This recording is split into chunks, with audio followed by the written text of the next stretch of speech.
বাবাজিরা, মা বাবার কথা একটু স্মরণ করুন। রমজান মাসে কিভাবে আপনাকে ডেকে ডেকে সেহরি খাওয়াতে।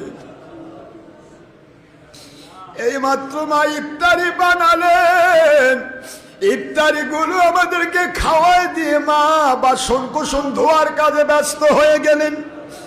আবার তারাবি নামাজ, আবার তাহাজ্জুদের নামাজ পড়তে পড়তে মা রাত শেষ হয়ে যায়, আমরা আরামে গিয়ে ঘুমিয়ে যাই।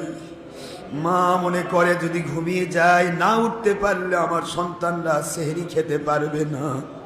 মা দুঃখিনী এবার রান্নার কাজে ব্যস্ত হয়ে গেল।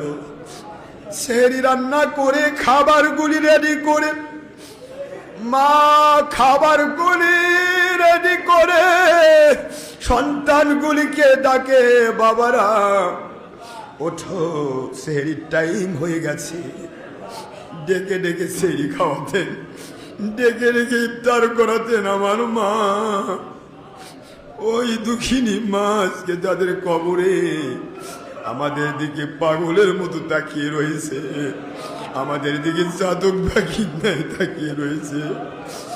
ওই দরদি আব্বা আম্মার কবর গুলি আল্লাহ জান্নাতের বাগান বানিয়ে দিন।